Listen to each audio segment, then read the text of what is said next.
She left her daughter hanging while climbing the Mount Everest. YouTube, https://www.youtube.com/watch?v=u6nn1a5frhw. Transcript 00:00. In today's video, we're looking at a summit push on Everest of a mother and daughter. From stepping into the night with confidence to a deadly slow burn in the death zone, only one of them would return, leaving behind one of the most heartbreaking tragedies in the world's tallest peak. Elaine Hartley never set out to become a mountaineer. 0022. At 48, she worked as a physical therapist in Boulder, Colorado, the same work that gave her chronic back pain and pushed her toward trail running, then hiking, scrambling, and finally technical climbing. Her daughter Sophie grew up watching that shift unfold. Instead of bedtime stories, she listened to Elaine read expedition journals, accounts of Himalayan ascents, Antarctic crossings, and remote polar traverses. 0045. By 14, Sophie was climbing with her mother on Colorado weekends. She shared Elaine's methodical approach to risk, and their training together, through winter conditions, made their movements so coordinated that strangers often assumed they were sisters rather than a mother-otter team. But with their flawless coordination hauled at the top of the world, at 20, Sophie possessed the confidence that comes from never having experienced true failure.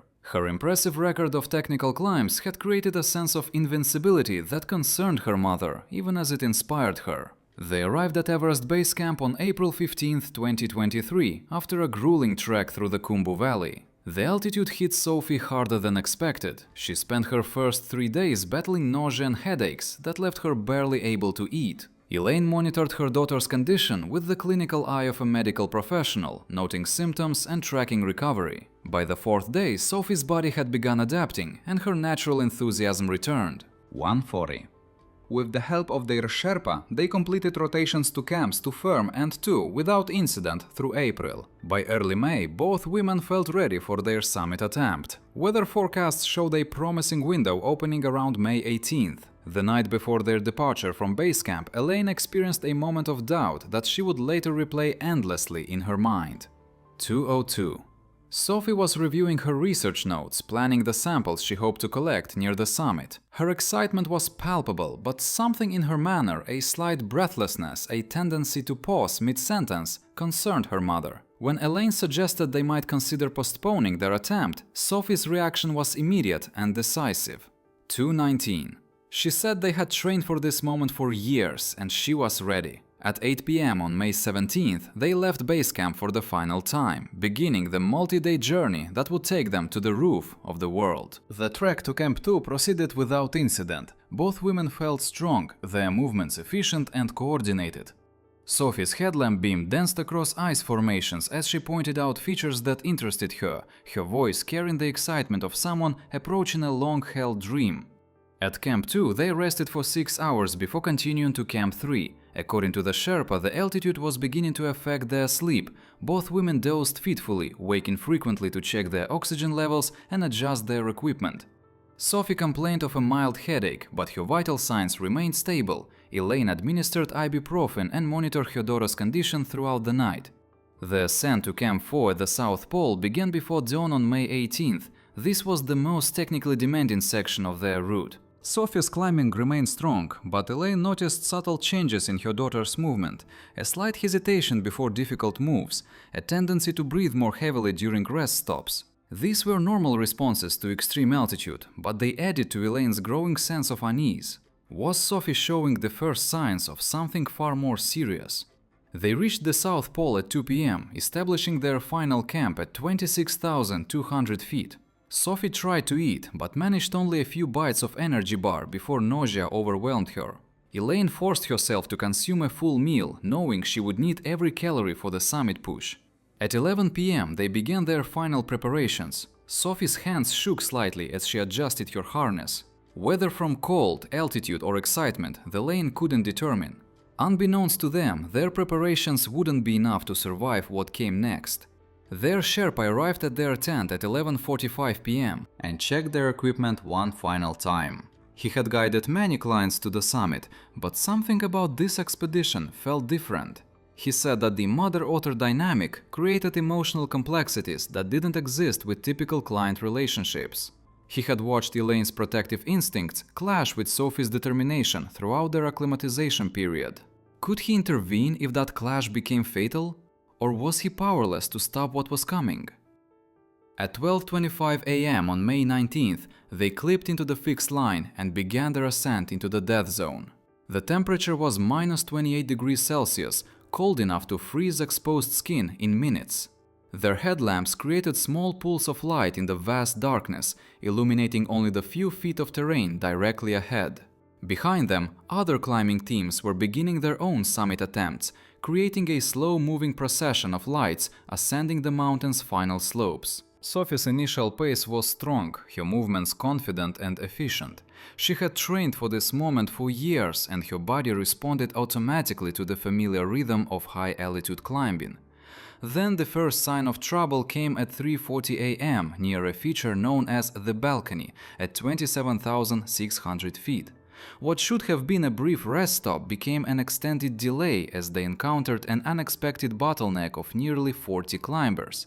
The queue stretched both above and below them, creating a traffic jam that would prove catastrophic for Sophie Hartley. With teams from Romania, Poland, Malaysia and Norway all converging on the narrow passage simultaneously, the delay was already burning through their carefully calculated oxygen reserves, and Sophie's breathing had begun to change. Sophie had been managing the altitude well during their ascent from the South Pole, but the forced delay at the balcony began to reveal the stress her body was experiencing. Elaine noticed it first in her daughter's breathing pattern. Instead of the deep, controlled respirations they had practiced during training, Sophie's breathing had become shallow and rapid, almost panting. When Elaine asked if she was okay, Sophie's response came a bit too late, as if the question had to travel through fog before reaching her consciousness. Sophie insisted she was fine, but her voice carried a slight slur that hadn't been there an hour earlier. She added that she just needed to catch her breath, though the strain was evident. Was she already past the point where reassurance could help? The Romanian team ahead of them was moving with agonizing slowness.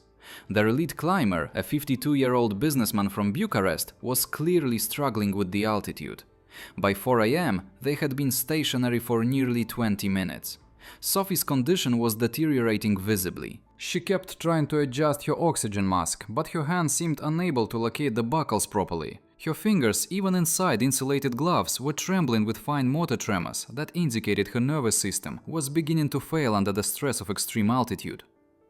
Elaine urged Sophie to look at her, moving as close as the fixed line allowed. When Sophie turned, Elaine saw something that made her blood freeze despite the sub-zero temperature. Her daughter's eyes had a glassy, unfocused look, as though her brain was no longer processing visual information correctly. The pupils were clearly dilated now, with a slight asymmetry that suggested rising intracranial pressure. Could Elaine act fast enough to save her before it was too late? Sophie said she felt floaty, her voice drifting into a dreamy tone, completely unlike her normal speech. And she added that it was as if she were watching the moment happen to someone else. The symptom was classic cerebral edema, the detached sensation that occurred when swelling affected the regions responsible for awareness and orientation. Elaine had read about it in medical journals, but seeing it in her own daughter was a kind of horror she had never imagined. A climber from the Malaysian team positioned just below them noticed Sophie's condition. Dr. Ahmad Hassan, a cardiologist from Kuala Lumpur attempting Everest for the third time, immediately recognized the deadly signs and began climbing toward them, unclipping and reclined past others on the line.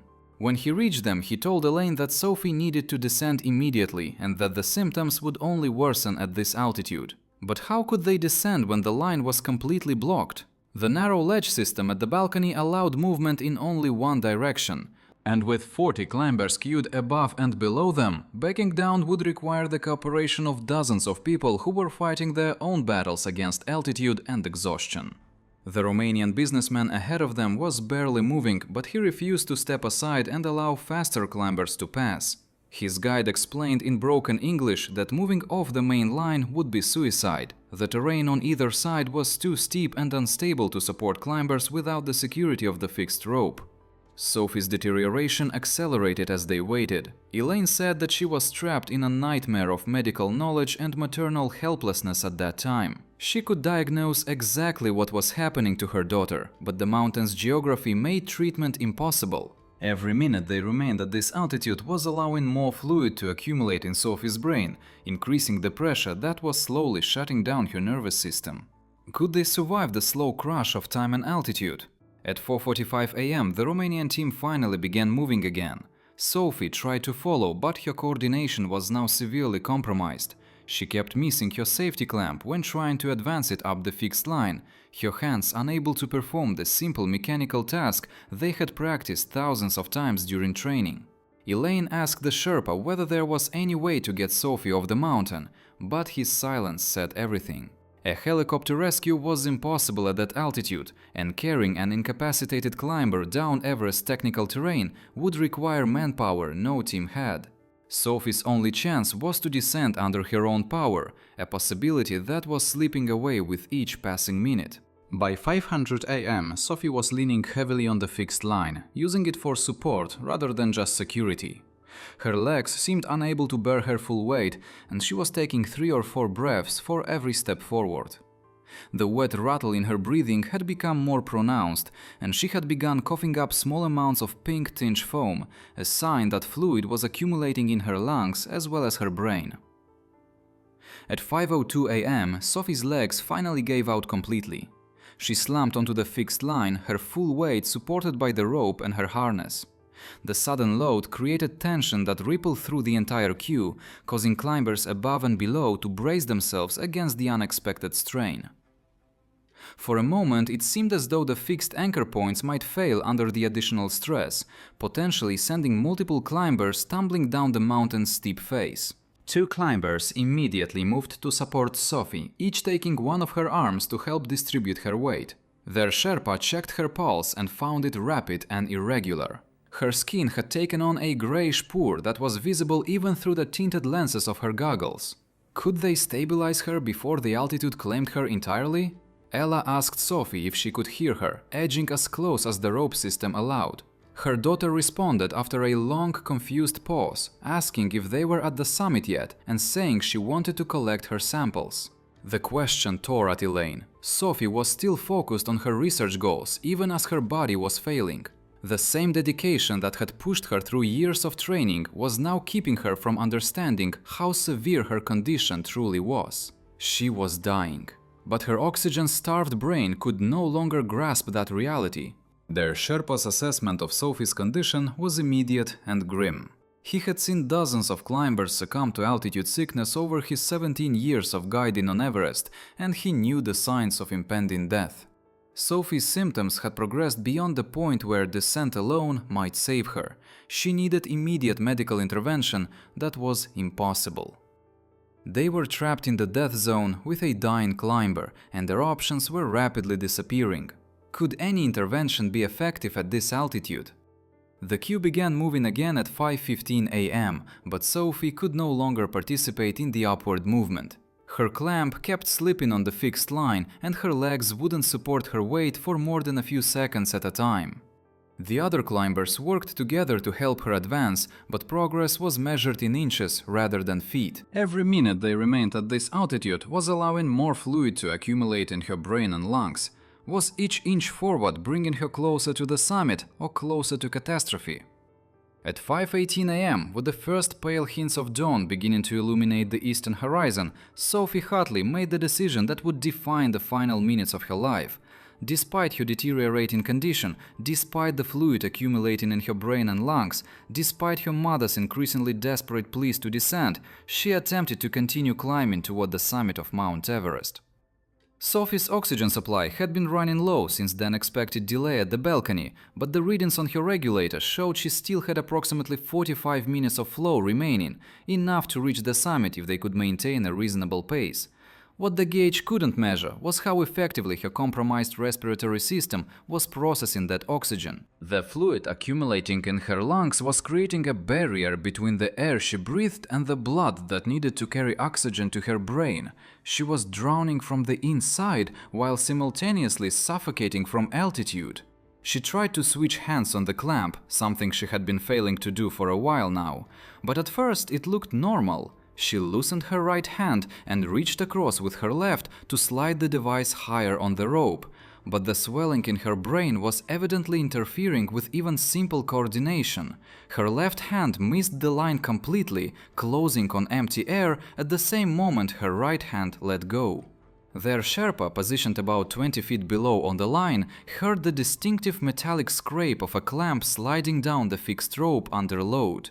The sound was followed immediately by what he described as a single gasp, like someone had punched her in the stomach. Sophie's crampons, which should have provided secure purchase on the hardened snow, skittered across the surface as her legs buckled beneath her. The initial fall was deceptively gentle. Sophie toppled sideways off the main climbing line, sliding down a shallow angled section of slope that was covered with wind-packed snow. For the first few seconds it seemed as though she might be able to self-arrest using her ice axe. Several climbers shouted instructions, telling her to roll onto her stomach and drive the axe peak into the snow to stop her slide. But Sophie's brain was no longer processing auditory information effectively. The commands that reached her ears were filtered through layers of hypoxic confusion, arriving as meaningless noise rather than life-saving instructions. Her ice axe remained clipped to her harness, unused, as she slid feet first down the slope with increasing speed. A Norwegian guide was positioned closest to Sophie when she began to fall. He immediately unclipped from the fixed line and attempted to intercept her slide, but the angle of the slope and his own precarious position made it impossible to reach her safely. He later described the agonizing decision to prioritize his own survival over a rescue attempt that would likely have killed them both. Could anyone intervene before the mountain decided the outcome? The angle that the guide referenced was a subtle change in the slope angle about 40 feet below the main climbing route. From above, it appeared to be merely a gentle undulation in the mountain's profile, but the curvature was sufficient to launch a sliding climber into free fall, sending them tumbling down a near vertical face that dropped over 1,000 feet toward the Kangshon Glacier. Sophie's momentum carried her over this roll at approximately 5:19 a.m. Marek Kowalski, the Polish climber who had been growing impatient with the delays, made a desperate lunge to grab her pack strap as she slid past his position. His fingertips brushed the fabric, missing by what he later estimated to be less than 2 inches. The near miss haunted him for months afterward, the knowledge that a slightly longer reach might have saved her life. Once Sophie disappeared over the convex roll, the climbers above could no longer see her directly, but they could hear the sounds of her continued fall, the scrape of equipment against rock, the dull impacts of her body striking protruding features, and finally, after what seemed like an eternity but was probably less than 10 seconds, silence followed. Did Elaine realize in that instant that it was over? She had watched Sophie navigate difficult terrain for years, had seen her recover from slips and stumbles that would have been fatal for less experienced climbers. For the first few seconds she said that she expected to hear Sophie's voice calling up from below, reporting that she was okay and needed assistance getting back to the main route. When that call didn't come, disbelief transformed into desperate action. Elaine began unclipping from the fixed line, intending to downclimb to her daughter's position, but other climbers immediately restrained her. The terrain below the convex roll was too steep and unstable for a safe descent, and attempting a rescue would likely result in a second fatality. Elaine screamed Sophie's name into the growing dawn light, urgently demanding a response. The only answer came from the wind, which had begun picking up as the sun warmed the mountain's eastern face. The weather was deteriorating as forecasted, and the climbing teams knew their window to reach the summit and descend safely was rapidly closing. How could she accept that she couldn't save her own child? The Sherpa clipped into a separate anchor point and carefully approached the edge of the convex roll, hoping to spot Sophie's position and assess the possibility of rescue. What he saw below made his stomach clench with the certainty of death. Sophie lay motionless on a narrow ledge approximately 70 feet below the main route, partially tangled in the loose rope she had been carrying for emergency situations. Her oxygen mask had been torn away during the fall, and her bright red climbing suit was clearly visible against the dark rock. The fall had likely caused massive trauma, broken bones, internal bleeding, and possibly a fatal head injury when she struck the rocky ledges during her tumble. Even if she had survived the initial impact, the loss of her oxygen supply at 27,500 feet would have caused unconsciousness within minutes and death shortly thereafter. For the next 40 minutes, Elaine refused to accept what everyone else already knew. She begged the other climbers to help her reach Sophie, offering money, equipment, anything that might motivate someone to attempt a rescue. But the mathematics of high-altitude mountaineering were unforgiving. The radio transcript from that moment, later obtained by investigators, recorded Elaine repeating over and over that she shouldn't have let her daughter continue. She acknowledged that she knew Sophie was sick and dying and that she should have forced her to descend. What happened next defied the expectations of everyone present. After sitting motionless on the slope for nearly 5 minutes, staring down at her daughter's body, Elaine stood up and announced her intention to continue to the summit. Was this grief-driven obsession the only way she could cope? The decision shocked the other climbers. Karma tried to convince her to descend, explaining that she was in no emotional or physical condition to continue climbing, but Elaine was beyond rational persuasion. The loss of her daughter had likely triggered a psychological response that mountaineering psychologists later identified as summit fixation, a dangerous mental state where climbers become obsessed with reaching their goal regardless of changing conditions or obvious risks. After a brief discussion, Karma decided to continue guiding Elaine toward the summit, while the other teams chose for themselves whether to proceed or descend. The final push to the summit took place in increasingly difficult conditions. Wind speeds had risen to over 40 miles per hour and visibility was decreasing as clouds moved in from the east. Elaine climbed with mechanical precision, her movements efficient but emotionless, as if she had become a robot programmed for a single task. She didn't speak except to acknowledge Karma's route-finding instructions, and she showed no awareness of the deteriorating weather or the risks they were accepting by continuing upward. At 7:51 a.m. 2003, Elaine Hartley reached the summit of Mount Everest. She touched the prayer flags that mark the highest point on Earth with fingers that were already showing signs of frostbite, then sat down in the snow and began to cry. Elaine's successful summit only deepened the tragedy. The moment that should have been the culmination of years of shared training and mutual support became instead a private wound that would never fully heal. 2025. She had reached the highest point on Earth, but the victory felt hollow without her daughter beside her to share the achievement. Was the highest point in the world worth the cost of the only person she truly loved?